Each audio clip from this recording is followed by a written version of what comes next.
Hello everyone and welcome again to an episode of the Osint Bunker podcast. This week you've got myself, Defence Geek. Joining me on the hosting team is Osinttechnical. And we're joined this week by our guest, Mr. Cassis Belli. Yeah, welcome. Thank you for inviting me. And sorry for my weak English, so I will try to do my best. Yeah, So, I think I was making the joke earlier that not to name names, but we've had a lot of people on the podcast, and our English skill levels have certainly been varied. And I told you not to worry because you're definitely not the bottom of the barrel. Yeah. But it doesn't matter. I can always put subtitles, and I'm definitely not too lazy to do that. No subtitles are going on this. Yeah, but we certainly have a lot to talk about this week. I think we definitely we are going to talk about Russia. Just give us a minute. But we I think we first wanted to give Cassius Belli a chance to sort of sit down and tell us what he does. Why he's an interesting figure on Twitter, and I'll let you go ahead there. Thank you for giving me this opportunity. And I'm writing and tweeting and working mostly in French. And basically, I'm just started my account 2 years ago now. And I just started with. I said often, most of the time, it was only funny thing on my free time, and finally just turned in a really serious. In the French Twitter kind of big account, and I just started with some. Just sharing some news on, especially on Morocco, at the time where all the Arab states trying to normalize with Israel, and finally I just took a lot of follower, and then I kept my work and tried to improve it, and here I am today. Yeah, and I think that's a pretty good summary, I would say. I've always sort of liked you in the background, sort of converting all my stuff over to French, because we all know that my French skills are lacking, as I'm certain it's made clear on this podcast. I think you're the third or fourth now French speaking guest we've had. Yeah, so we definitely, have a lot of interest sort of in that space. And obviously there's a lot of stuff that France is certainly super active internationally, especially in Africa, which I think a lot of people ignore, because, I think it's sort of just been this always present thing. Actually, Africa is, I think, the continent where with the more difficult to have a lot of information.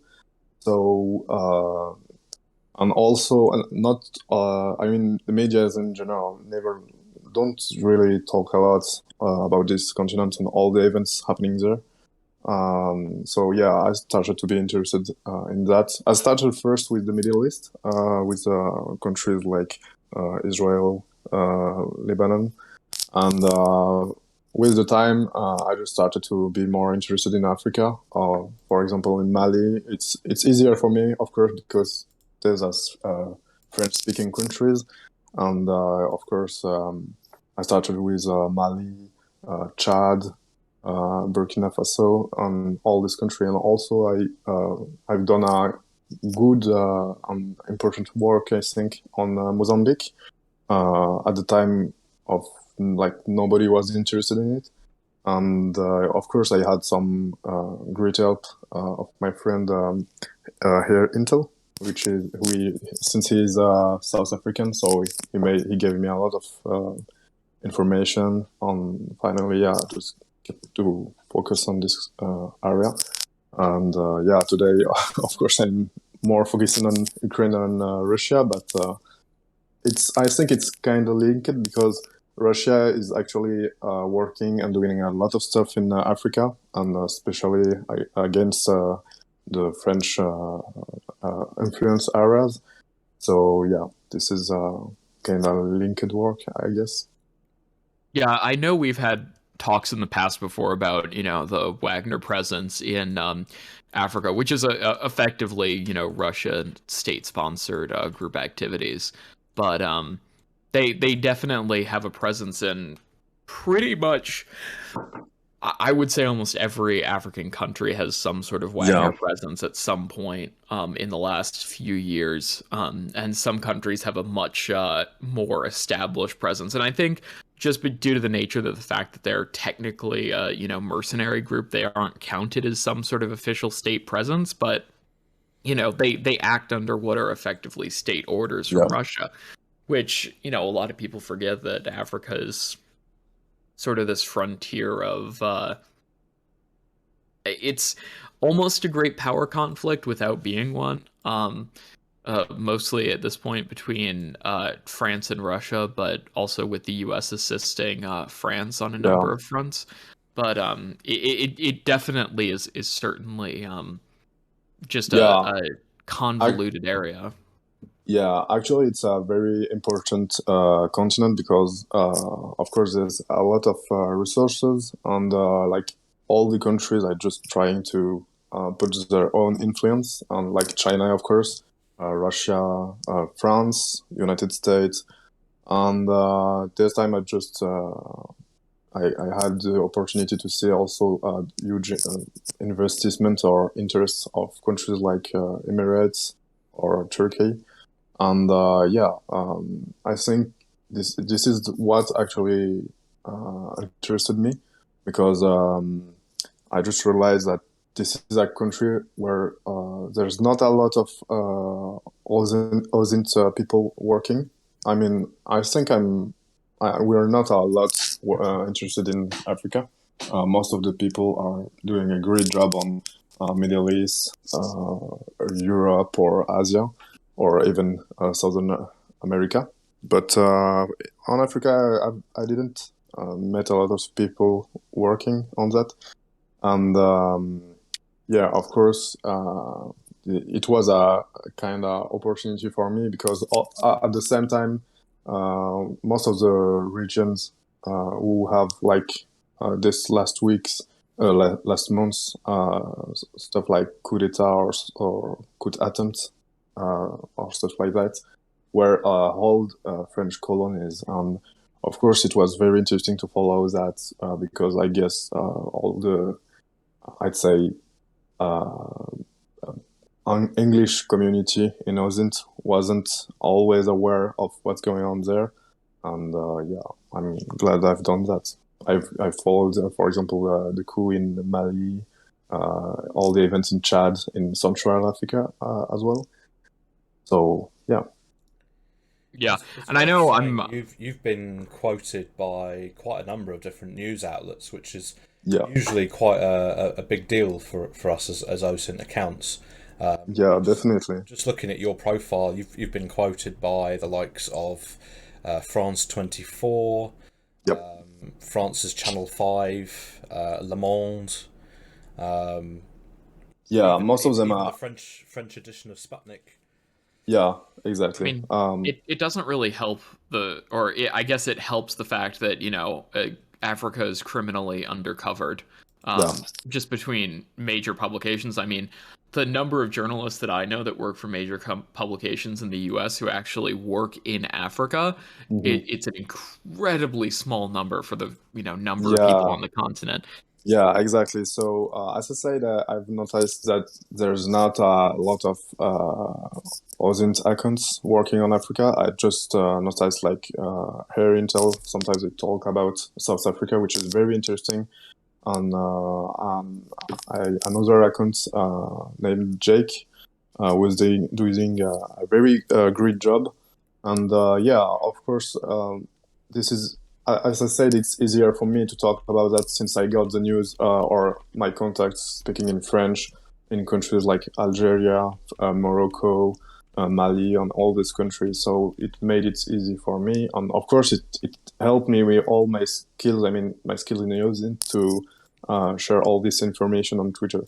And the most important thing that I think all the English side of the Osint community should know is that Osint is kind of new in France, so all the medias are just discovering it, and I think this is kind of it explains actually why all these media cited me in their journal, and yeah, I mean in the French Osint we are not a lot practicing it.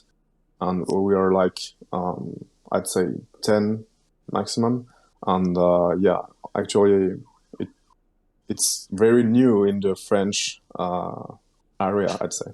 And I think at this point we should probably discuss that. I think, the elephant in the room, and that is, France's involvement in Mali, and more specifically, it's the continuing threat of France to pull out of that area. I know, and this is sort of hard to follow from the Anglophone perspective, just because a lot of the news doesn't come out and isn't translated into English. But if you could sort of give us an update of what that looks like. It's been a while since we've had someone on the podcast sort of talk to us about where the French presence currently stands. Well, I'd say the military presence actually is in all the region called Sahel, which includes Mali, Burkina Faso, Niger, and all those countries. And actually, the problem is Russia is kind of started to be competitive against France in terms of influence, like with all this, I'd say, Wagner PMCs, and also with their own military contracts. And obviously, all this coup who happened in a short space of time really helped to pull out France from all this area, because actually all these countries changed their government, and all these new governments were started to be like pro-Russia, and I think this is something France didn't understood, and we all have been kind of surprised with all these events. And yeah, basically the military presence is in all countries like Mali, but it's about to end soon, and Niger, Burkina Faso. There's also some military in countries like Chad or Central Africa. But the most important is Mali, I'd say. And obviously France have kind of, I don't say we can call them good relation, but at least relation with countries like Algeria, but good relations with Morocco, for example, and Tunisia as well, and Egypt. So all this area, I'd say all this area is kind of the area of influence of France, but it's now begin to be disputed by different countries. The most know of that is Russia, but of course there's also Turkey, and I think France is going to change its own area of influence. It's going to leave Mali soon, and probably go and try to find new places, I'd say, in Eastern Africa, like in Somalia, Ethiopia, Tanzania, and all these areas where I'd say under the influence of the countries like United Kingdoms and stuff like that.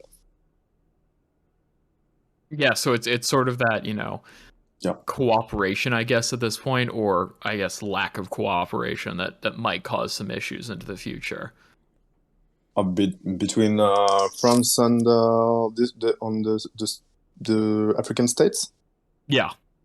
Actually, it's a lack of confidence and a lack of uh, uh, how I'd say confidence and lack of proof of effectiveness of the French presence in this area. For example, Operation Barkhane started like around 10 years ago and showed a very, very little proof of effectiveness. And finally, all the people living there started just to hate France, and obviously it was a great opportunity for another country to come and just dispute France's influence.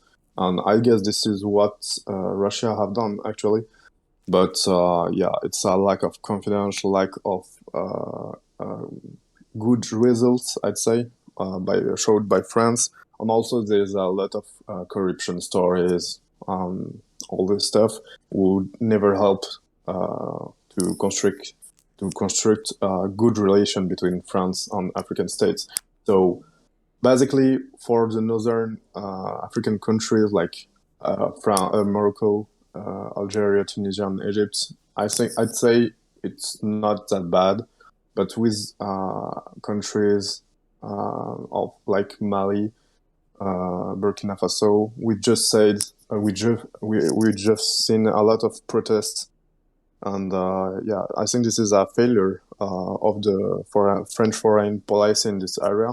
But I think maybe France is trying to being redeployed in another area, maybe closer to countries like Madagascar, who have good ties, I'd say, with France, and we have all our islands. So yeah, I'd say France is going to make big changes in its foreign policy in Africa, and just leave all this, I'd say, failure areas like in Western Africa. Yeah, so sort of a force redeployment or a force reorientation towards nation states that are historically more friendly. Actually, I think it's going to be more less military and more diplomatic, Yeah. because I don't see France deploying some more militaries or starting another operation in countries like Somalia or something, but maybe just send some instructors and start new diplomatic relations, and just spread its own area of influence. Otherwise, all these countries like Emirates, Turkey, Russia, China will just contest us, I'd say. And yeah. Yeah. And so I think at this point, as we sort of start to talk about wider scale involvement in different countries and certainly non-military involvement, I think it would be a good time to sort of talk about or start to talk about the very, very imminent threat posed by Yeah. Russia towards Ukraine. And actually, I think as we just have Cassius Belli here, we can grill him over France's recent attempts at diplomacy. Okay. First of all, I just want to say that I know I have maybe the unpopular position, and I think, well, I've said a lot of I've talked with a lot of the English using community, and yeah, I definitely think that the threat isn't big as we say. Actually, maybe it's how to say, it looks like very imminent because all this media involvement in sharing all these imminent threats, which is actually not false, but maybe I'd say too much, because actually Russia, so far I understood, and it's only my I'd say conclusion with all this information we have, is just trying to play a really big foreign diplomacy, and to have its own advantage on negotiation about Ukraine. On the most important for me is the Minsk agreements, and I definitely think it's I'd say the pillar of all these tensions, I'd say, between Russia and Ukraine. Yeah, but even when looking at that, you can say, or even look at the Russian language coming out today and what they've said, specifically with the Yeah. fact that, Western, or quoting, Russia, Western nations haven't put enough pressure Mm. on, on Ukraine to actually, come to the table and negotiate again. So, if by that logic that you have, sort of what happens if Russia isn't able to get Ukraine to come back really at all to the negotiating table, which is sort of where it's been at this point, is Ukraine has refused to give any more concessions to what they've Yeah. already had without Russia offering concessions as well, which Mm. Russia is unwilling to do. Namely the fact that they've, occupied Crimea, and that both sides continue to break the ceasefire in Donbass. Um, Yeah, actually, the ceasefire was never respected because the Minsk agreement was never applied, and yeah, by I know. both sides. Yeah, Minsk never technically existed on the yeah, ground. I mean, it was an in theory agreement. yeah, Um, exactly. So but at that, oh, go yeah, ahead. I was going to say like, um, if actually the war may start, but I don't think Russia will initiate it. And for easy thing to understand is, Putin said many times, and not only him, but a lot of people working on a government, and of course people will say it's Putin, it's Russia, so we don't trust them, don't take care about what they say. And I'd say, if you want to do a good analysis, you have to take in consideration all the statement by each side, even you like him or you don't. It's just important to understand all the perception of all the countries. He said many times that he considered Ukrainians as like, I'd say, Slavic Brotherhood or something like that. Like even Russian people I know just said like Ukrainians are just basically Russians. They are brothers. They're the same people, and this is one of this interesting thing that lead me to think that Russia won't start any war because it will be very bloody, as the US said. And of course, if you start shooting at the people you call brother, it will be very difficult to justify this action for your own population, and even for the Russian population, and also the Ukrainian one. And yeah, it's kind of difficult for Russia actually, because they pushed themselves in a difficult position. But I think they have done a great. They have done a very good move in all this story, because with all this negotiation, we just started to say that Moscow started to negotiate only with Washington, which is the first, I'd say, superpower, and it just forced Washington to take in consideration all this discussion, and it placed Russia at the same level of diplomacy with the US. And by the way, Ukraine never was audit on all this discussion, and even Europeans were not invited in this discussion. So yeah, actually the threat is imminent because Russia deployed a lot of troops, and of course with all this Osint work we all have done, people have done a very very good job with all this Osint stuff. We've started to see many and many videos showing Russia just transporting its own troops toward Ukraine. And I think we should take in consideration that in terms of the threat, Russia actually, obviously, Ukraine will perceive it as a threat, of course, because they have like a lot of troops near the border. But Russia play with that. I'd say it's kind of psychological war, because they play with that. They force negotiation. They force European, for example, to take what they want in consideration. And I've seen many diplomats, even French diplomats, saying that we could give them not everything of what they want, but a big part of what they want. And I think this is actually the huge issue in this story. Yeah, and I think the really the question that comes from that argument, or at least the end of that argument, is at this point, I don't think Russia has gotten anything out of this. I mean, they've gotten an increased NATO force presence in Yeah. Europe. They've gotten Finland and Sweden actively looking more towards NATO. I mean, they've obviously a lot of the internal language in Ukraine has been scattered, but the last few days it's more moved towards this sort of I guess inevitability.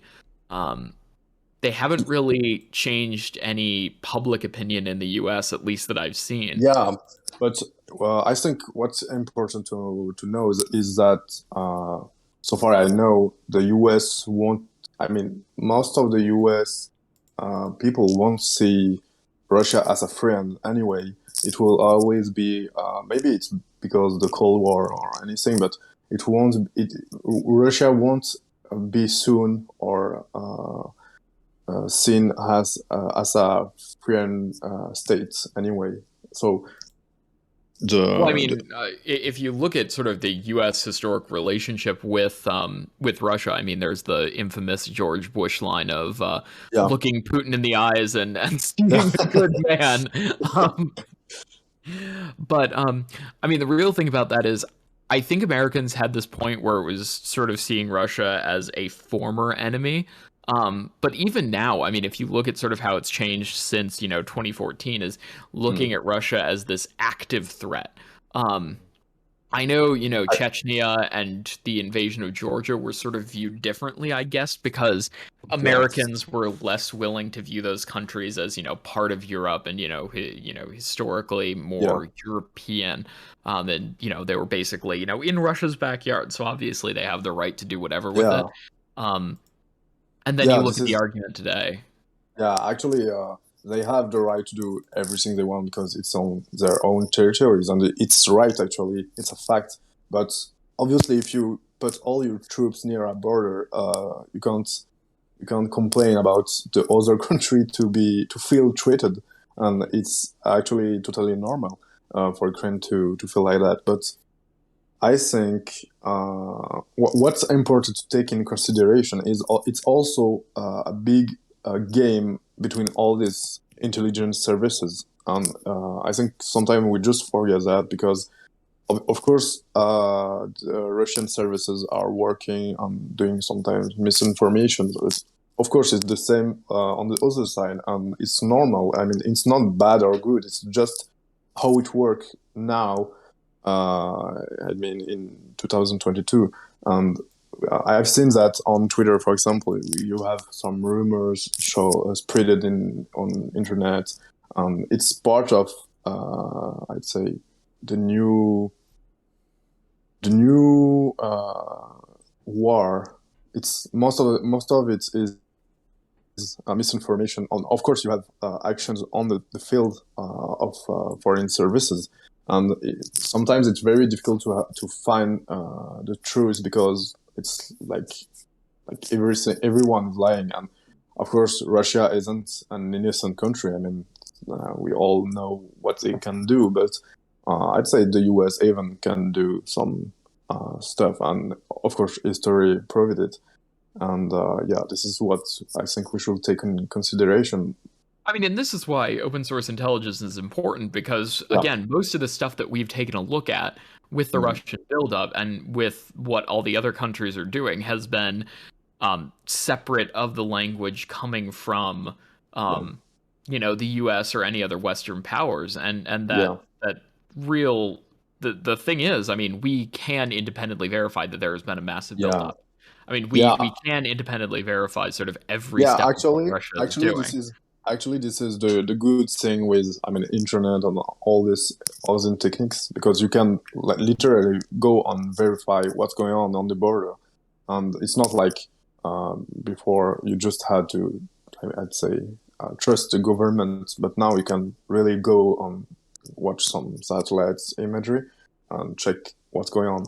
But the problem is, um, I mean, I'd say OSINT have its own limits, because you can see definitely what's going on the field, but if I tell you that we can't exactly estimate how many troops there are present on the field, because you can't, obviously can't count each soldier on the ground, but you just can give estimation. Of course, there's all I'd say there's a lot of things we can't really know, because sometimes you need to have people on the ground. You have to you need spies, of course. You need people giving you proof of different stuff.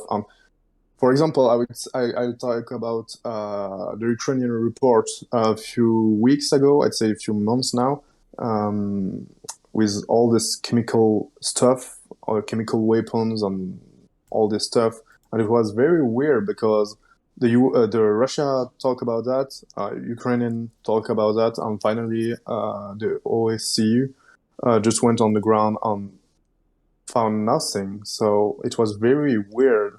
And yeah, this is the kind of information we can't actually get. But of course, Osint help a lot to see all this Russian movements.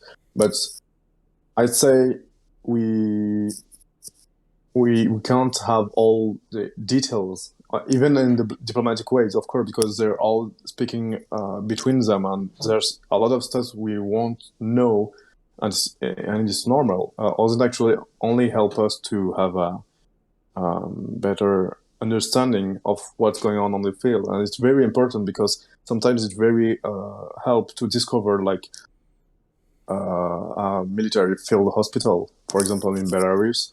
And I say some people of the Osintt community have done a very good job about that. But yeah, there's a lot of limits because you can't now you can see a military field hospital, but you can't tell 100% what's the meaning of it. It could be, I mean, COVID. It could be exercise, because of course this is military exercise, and you can bring with you some hospital military field and just be training with them. Yeah, this is actually the problem, I'd say. But it's very important to do this work because it's very helpful. Yeah. And I mean, at the same time, at this point, we're seeing stuff like even Israel come out and say, which, again, Israel, if you look at the grand scheme of things, they are a Russian allied state, like 110%.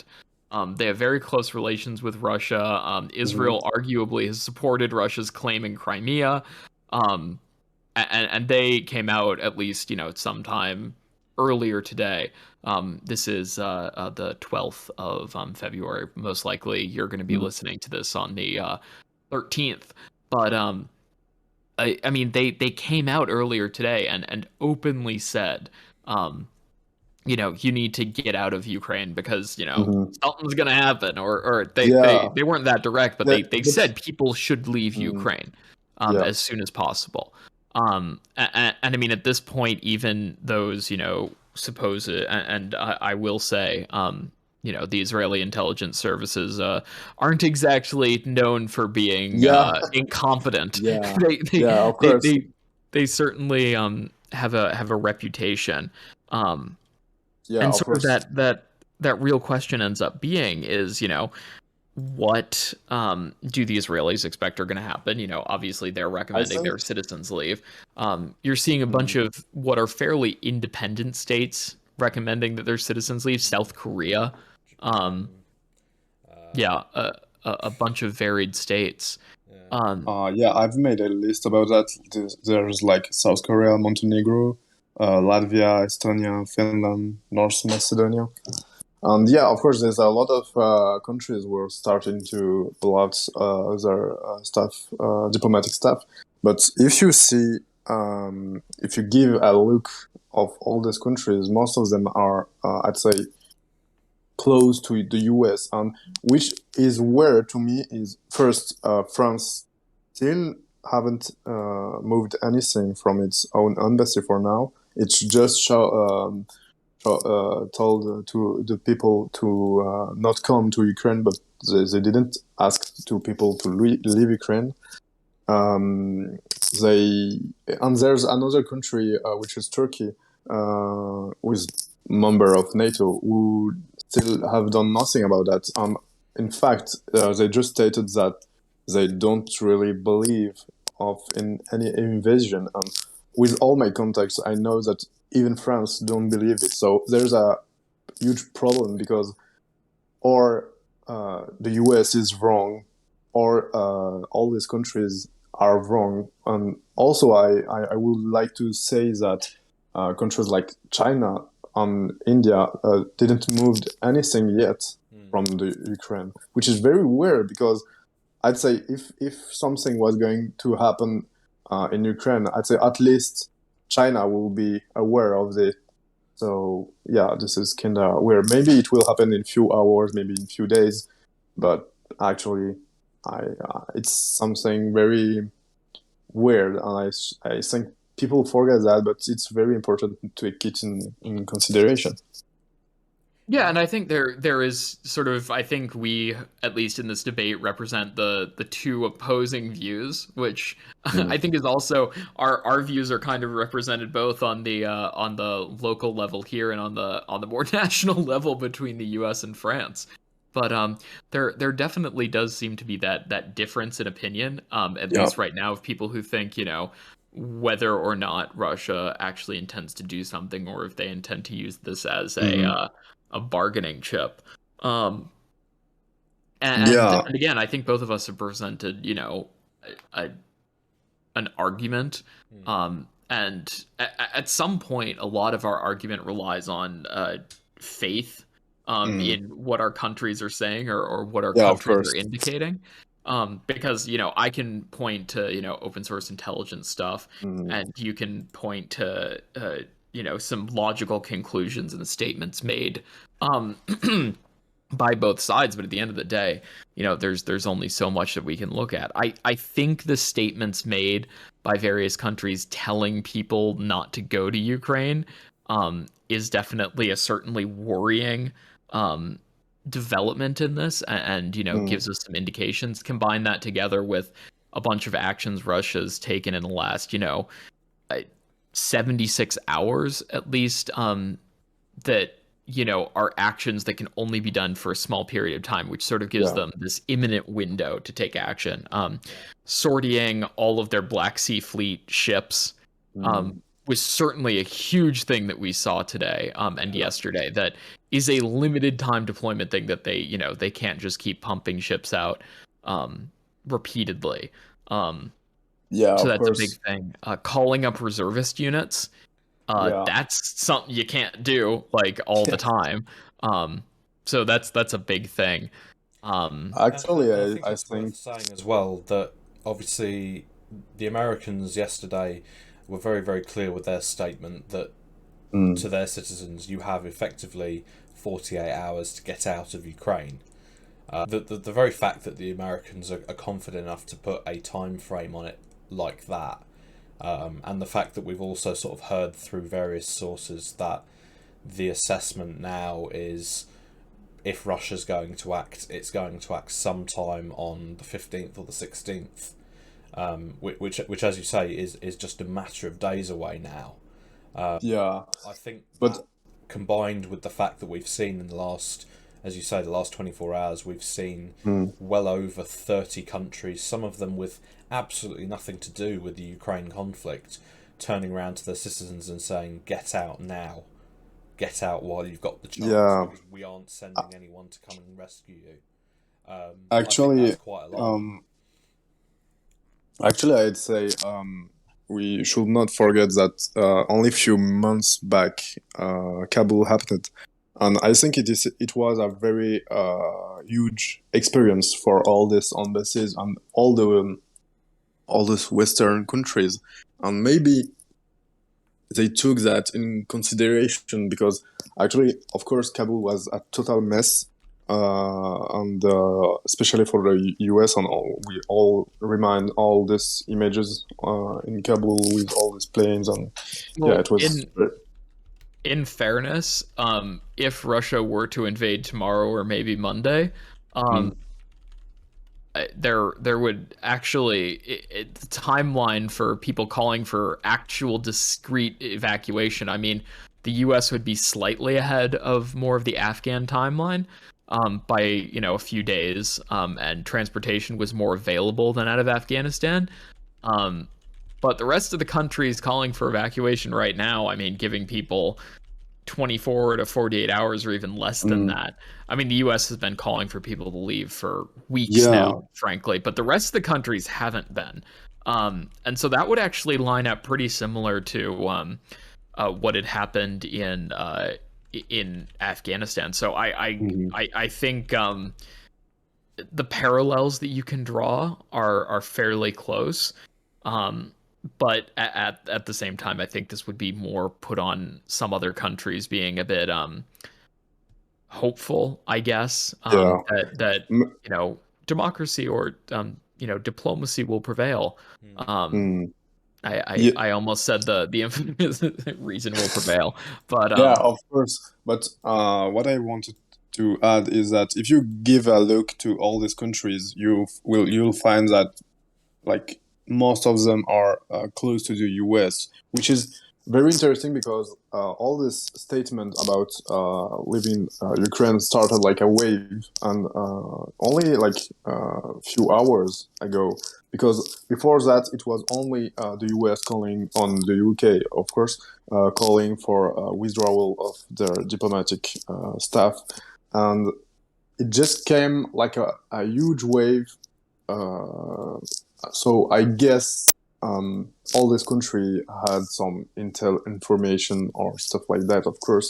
But what it's weird for me is like state like China or Iran or yeah, but all look at this. Israel, which has is far more closely aligned with Russia Yeah, on actually, I think Ukrainian it's still. issues than the Actually, I U.S. think Like it's still far close more. to. I think it's still close to the U.S. Few days ago, I don't know if you guys remember, but um, I think Russia deployed some missiles or denied an access to Israel, or there's a story like that. I can't remember exactly, but it definitely, uh, I'd say, make Yeah, I bad mean, the relation between Israel and Russia. And of course, Israel had always, I'd say, not bad relation with Russia, but always was closer to the US and in some way. Of course, actually, the Iranian GCPOA is making Russia, Israel, maybe farther from the US, but I think they are still close to the US. But if we don't see China withdrawing their own people, I'd say it's very weird because I'd say China will be more informed. I'd say if Russia was about to launch any huge scale operation in Ukraine, they would probably send a message to China, of course. granted, at the same time, would China want to, quote, blow that cover or blow any possible deniability that the Russians have at this point? With potentially evacuating. I mean, how many Chinese citizens are in Ukraine? You also have to look at the fact that most of the countries that have recommended people leave Ukraine are Mm, European or are very close to Ukraine and have a number of people that travel there on a regular basis.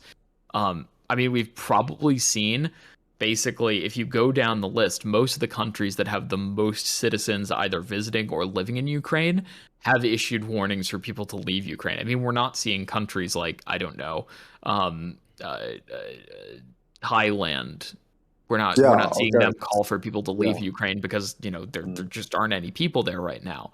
But France haven't stated anything yet, which is very weird, actually. I mean, France if said don't travel there, they which say don't actually travel there, but they didn't say to people to leave the country, which is very important. All this statement today and yesterday, in all the statement, most of the countries said like asking to their own citizens to leave the country, which is very different.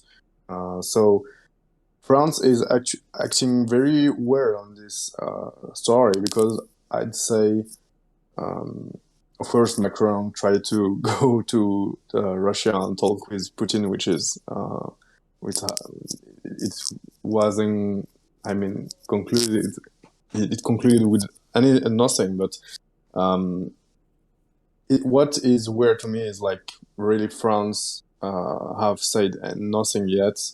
Maybe it will happen just after this talk, but of course, could this also be because Macron is currently trying to position himself as a negotiator? Yeah. Because that might be one of the significant reasons why is because Macron has been very intensive in negotiations, and if he says everyone get out of Ukraine, it will sort of blow the position he's tried to cultivate, which again, elections coming up, and, of course, Macron is certainly trying to position himself as a certain figure right now. Well, actually, if it's only for elections and trying to be a mediator, so between, Ukraine and Russia. It's not just elections. It's Macron being Macron. Yeah, of course. But if it's a part of, if elections are taken in account, I'd say Macron won't take the risk to be in a difficult position if Russia starts anything. And anyway, we will see in a few days now, because of course the US stated that they have intel on imminent invasion for next week. So we will see what happens. And of course, if anything happens, we will keep monitoring it and making our best Osint, because the most important thing to take in the most important fact in all the story is since Maidan, all these technologies, Osint and internet and all this stuff really evolved a lot. Now there's a lot of people working in Osint. Today it will be very helpful to follow any war, and actually it was very helpful for Ethiopia. Because I know that's not a country I was monitoring a lot, but I know that some people were doing an amazing job on this country, and we might see an incredible work on Russia and Ukraine. Obviously, I'd say we all don't want any war, but which is important to take in consideration is, of course, we will be well informed, I'd say, on all this military progress.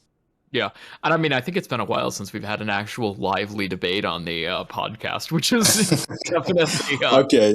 Yeah, and not actually just trashing a single person. Come on, let's clap for some progress here. But no, at this point, if I release this 12 hours from right now and Russia's already invaded, someone's gonna have a bit of egg on their face.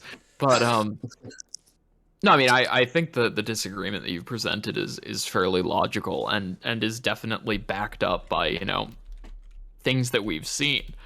And I think though at this point there are certain signs, again, the reservists and actually sorting naval assets. If Putin doesn't intend to invade, and I think I've said this since the beginning, if Putin doesn't intend to invade, this is going to be one of the most expensive diplomatic bargaining chips in history. Yeah, of course. I think it will be definitely very expensive and for all sides, because most of the time we forget that it's very expensive even for Ukraine, which is backed, of course, by United States or the European Union. They give them a lot of money, but it's actually very expensive for them.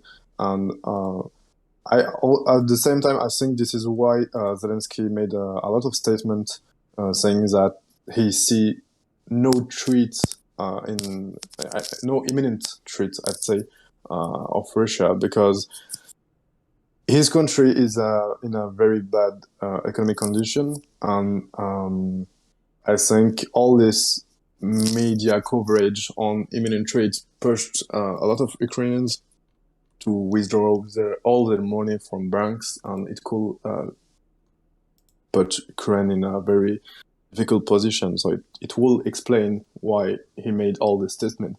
But I don't know, honestly. I'd say there's no I mean, one. we're seeing signs at this point that Yeah. it's just so many signs that Russian forces have sort of been pre-positioned. Yeah.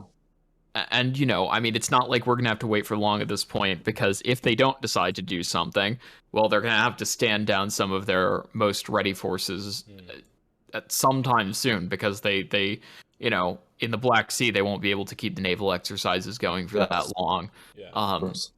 They won't be able to keep reservists near the front. Go ahead, John. Yeah, I tweeted a rather long thread the other day. I think it was something like 22 tweets long, where I sort of went into that a little bit, and I kind of said that effectively the golden moment now for Russia to act will be this next 7-day period, up to and including sort of the 19th, 20th of February. And then if nothing happens, then the chances of something happening will gradually tail off, so that by the end of the month, Russia will very much be in a position where financially it will no longer be viable for them to keep up this, this build up of forces in the Ukraine area. They will either have to start sending troops home, or risk running out of money somewhere along the line. So I think, as the Americans are saying, as a great many of the Osint community have been saying, the next 7 days is going to be sort of the crossroads, if you like. It's going to be key. It's going to happen soon. I'd say it will be very intense. And the problem is, if nothing happens, it will be very difficult for the US to justify that. And since they gave a precise date, they gave I think this is only my opinion, but they gave the advantage to Russia, because actually they can act anytime, since US say they will act on Tuesday. So I mean, when our worst case scenario is Russia not invading Ukraine, I think we're at a pretty good point here. Or the worst case scenario for the US, at least negotiating wise, not obviously in reality wise, being Russia not invading Ukraine. That's obviously something that the US wants. Another also a worst case scenario would be Russia invading Ukraine, which would be responsible for probably one of the greatest humanitarian disasters in Europe in a while. Of course. And obviously, I think Europe doesn't want that to happen. I think nobody can say like 100%. Oh, of course, the U.S. intelligence said it, but I'd say they called. It's not the first time they said it was an imminent threat, but the main difference today is that they gave an exact date. So they gave a date range. Yeah, they said next week. They said on Tuesday. So this is the difference between all their statement before that. But I think nobody can say 100%. Okay, Putin is going to invade Ukraine tomorrow, or not going to invade tomorrow. I'd say it's probabilities, and it's not 0 or 100. It's only between them. Even Putin can say at the last moment, okay, we're not invading, and he can say in 1 hour, okay, let's go invade. So this is a very, I think, kind of psychological war. Of course, for all these official people working on all these governments, but also for us, since we're part of the US community. And I'd say it's very, in some ways, stressful for everyone, of course, because we're all talking about that every day. We're all worried about what's going to happen, and sometimes we're all even angry on all these debates, but of course nobody can exactly know what will happen. And since the US gave a precise date, we will see what's happened on next week. And I hope, honestly, nothing will happen. Not because it will make me right, but of course for all these people living in Ukraine, even on the other side. For all these people going to probably die, of course, and yeah, war is And a terrible thing. yeah, I don't think any of us want war. I think Yeah, that's what every country has tried to avoid at this point.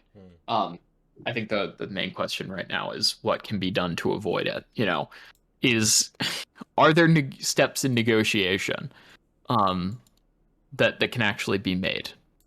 And I think that is a real question. And in my opinion, probably not. I mean, Russia has sort of made their demands clear. Yeah. Ukraine and the rest of Europe has sort of, made their opinions of the situation clear. I'm not sure if really it can evolve at this point.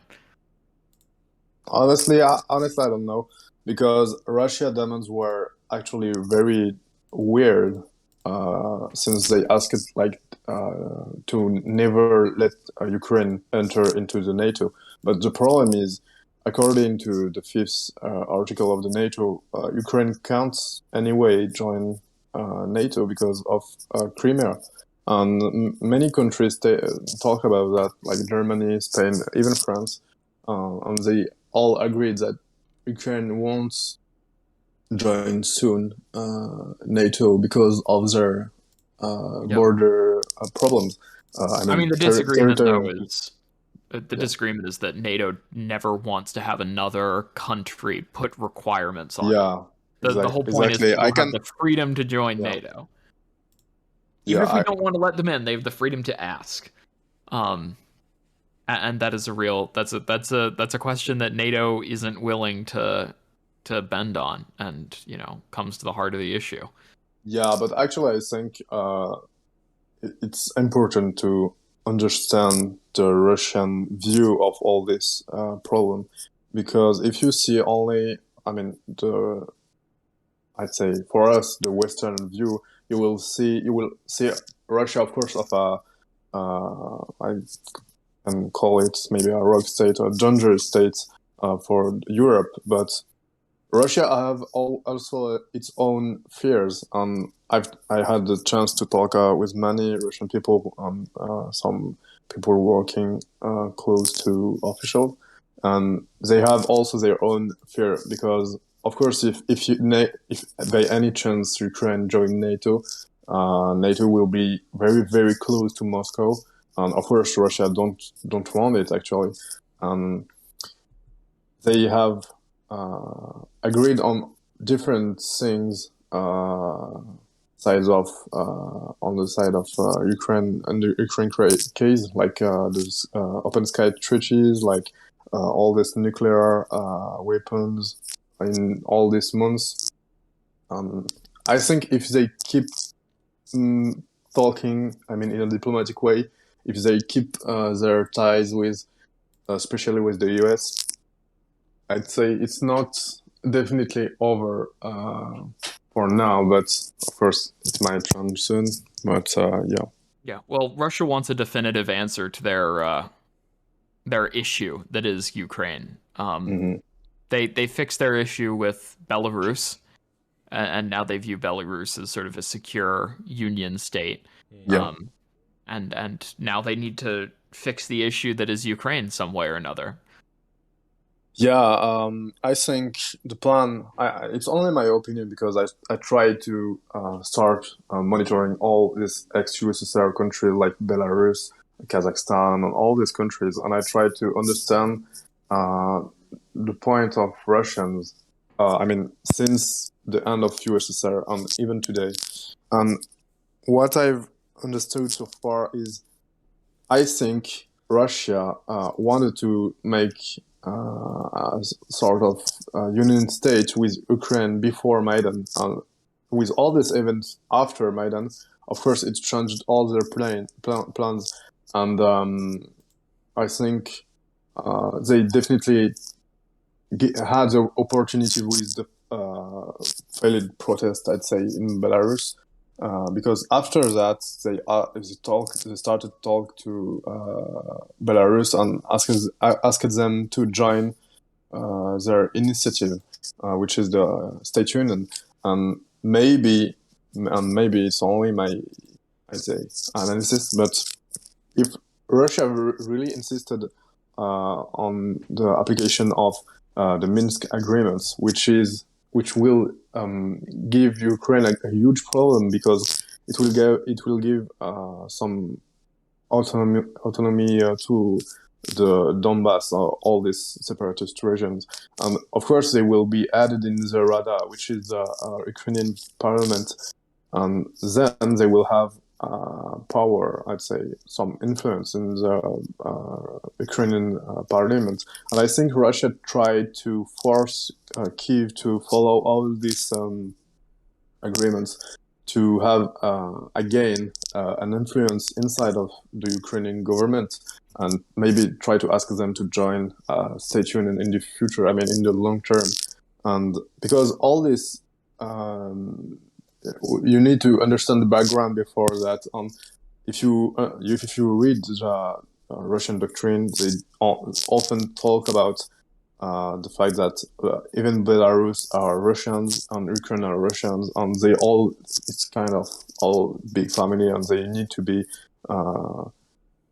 need to form only one state. And of course, I think all this event actually happening is very important, because Russia is trying to force Kyiv to apply all these Minsk agreements and maybe improve its own influence inside of Ukraine. But it's only my analysis, of course. Yeah, and at some point, Russia is going to have to figure out the Ukraine issue. And I think the difference in opinion we have is you don't think it's going to be right now, and I think it's going to be right now. Of course. I think we both agree that Russia has to do something about Ukraine in their opinion. Of course, they have to find a way, and I think actually all this diplomacy staff are working very hard to find a solution. Macron talked to Putin a few minutes or hour now ago to Putin, and I think so far I know Biden talked with Putin as well. There will be a meeting between the German chancellor to Russia to Moscow next week. So my opinion is they will be forced to find an issue on that, and obviously Russia can't just back down and say, okay, we will agree on not doing anything, and we have won nothing, because it's their own credibility. Of course, if they do nothing now, they will look weak, I'd say, and nobody will trust them next time. So if they act and if they invade Ukraine, which is very, I'd say it's not, in my opinion, it's not happening, but it's not, I'd say the probability is not zero. Of course, they will probably start the invade with the axis between Kharkiv and Odessa, because this is likely the most strategic side of Ukraine. And I've talked with some military experts, and they said basically this is the most important for Russia. They really want to control all this area close to the Black Sea, and it's very strategic for them. But yeah, and I think we should probably end it on that because okay, let me restart there. I think we should probably end it on that note, because one, John has been pinging me for the last 15 minutes asking me to end the darn episode so we can actually get it out in some reasonable time. No, because my computer's now complaining that I'm running out of storage space, which I don't understand. But okay, before we lose the recording, we better stop. Okay. No, so I mean, the main thing is I think our disagreement is distilled down to, we agree on the fact that Russia needs to deal with Ukraine. We disagree in the manner of what they are trying to do to deal with it. And I think we'll see. we'll probably see if my argument plays out pretty quickly. I mean, that's Yeah, not exactly. or if I'm wrong, definitely we will see that Yeah, probably we'll see next that week. soon. Next week, I think we can agree that next week will be definitely the most sensitive week. So I think we'll all keep working on it. So yeah. But I think we're gonna end on that note. And thank Mhm. you for coming on. It's been a while Thank since you. we've had a real good debate on the podcast, and I think people will appreciate that. Yeah, And we'll look to see what happens. yeah, definitely. And I wanted to thank you all for inviting me, and I hope to have the chance to talk about that next time if Yeah, anything we'll have to happens. bring you back on for the next podcast Yeah, episode thank you. for one of us to gloat. Yeah, definitely. Thank you. All right, and thank you everyone for listening. Hopefully this has gone out before anything has potentially occurred in Ukraine. I know we have a certain tone when we talk about Ukraine, but we all obviously are very worried. And again, thank you for listening, and we hope to see you on the next episode. And don't forget that you can catch all episodes of the Osint Bunker podcast via our RSS page, where you can download the episodes for free, or you can watch on YouTube or listen on a variety of platforms, including Spotify, Apple Podcasts, Audible, Amazon Music, TuneIn, Deezer, and Google Podcasts. We'll be back in about 2 weeks' time, all being well, for the final episode of Season 2. And for those of you who haven't caught the announcement that was made on our Twitter account the other day, we will be back with both a Season 3 and a Season 4 to take us through to the end of 2022. The plan with that for Season 3 is we will be live streaming those episodes as we record them on twitch.tv. So we will be putting out links for that in the coming weeks as we begin making preparations for those episodes. And then Season 4 will see a return to our usual format in June with a full-length 12-episode season to take us round to the end of the year. So as Technical said, thank you very much for listening. Thank you all of you listeners out there for helping us get past the 400,000 download mark last week. And we hope that you will enjoy this episode, the ones to come.